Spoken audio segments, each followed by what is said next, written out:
How good is privatisation? Gee, it's going well.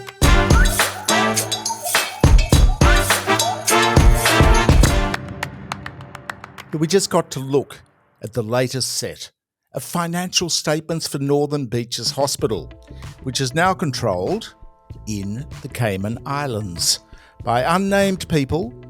Unnamed because this is a secrecy jurisdiction.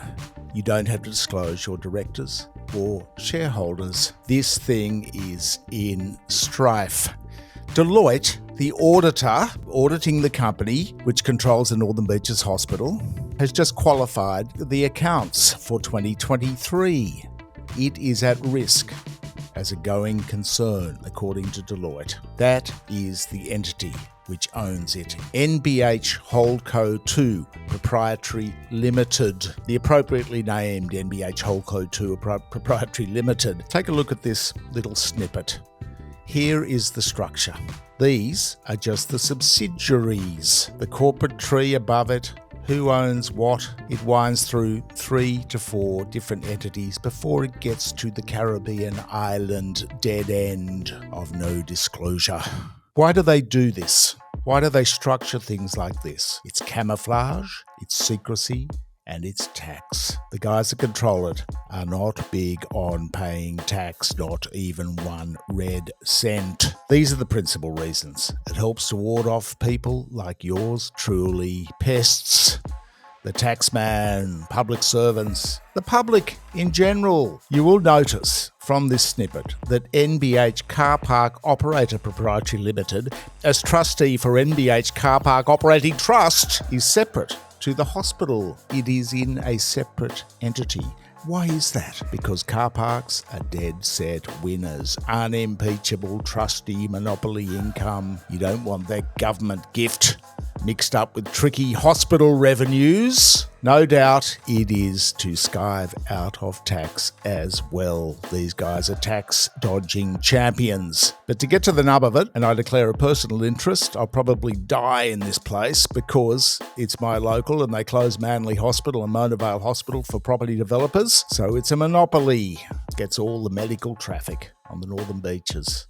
30,000 people. So we hope they haven't cut the costs on that big day. We hope that they haven't, as they have before, run out of body bags. But we digress. The nub of this story is that there is an enormous conflict of interest between running a place for profit and running it for the care of patients. And the numerous medical breaches are all a secret too, because the operators, the regulator, the North Sydney Local Health District is hand in glove with the operators from the foreign financial engineering firm Brookfield. We've called them a few times, but emailed them, but they just give us a good old stonewalling.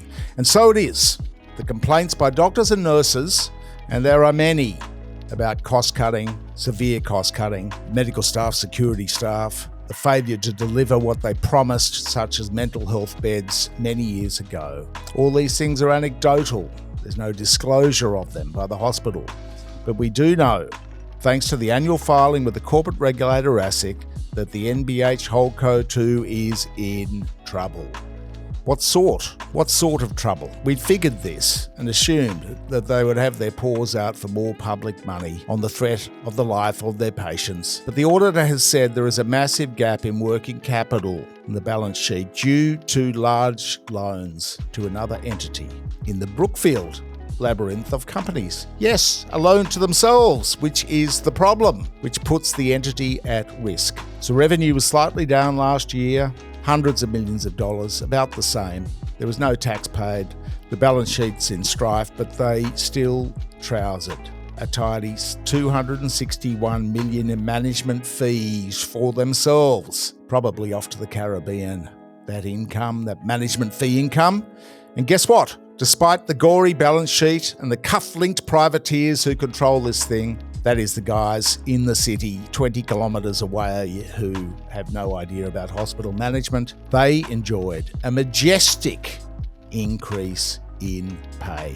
It's no wonder when you consider that the Royal North Shore Hospital, not so far away, these guys Northern Beaches Hospital are 2.5 times better at gouging public money than Royal North Shore. Royal North Shore Hospital charges $1 million per public bed, $750 million a year for 750 beds, and the Northern Beaches charges $2.5 million per bed, $600 million for 250 beds. The notes to the NBH accounts also appear to show Brookfield held in the HealthScope vehicle.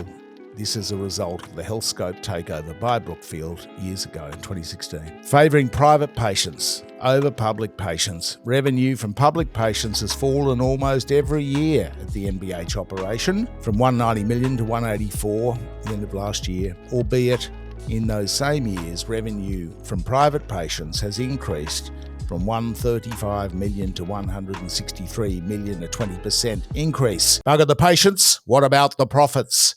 So to privatisation.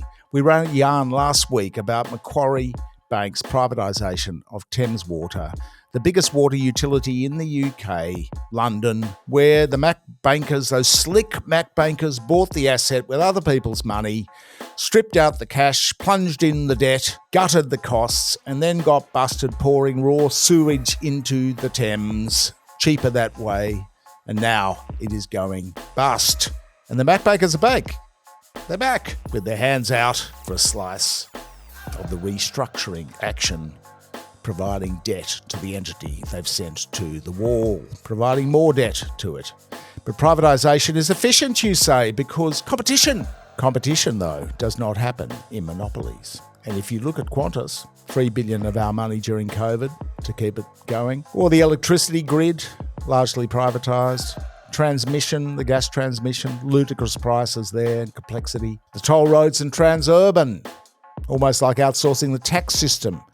Doesn't pay any tax, the good old Transurban, but how good are those tolls?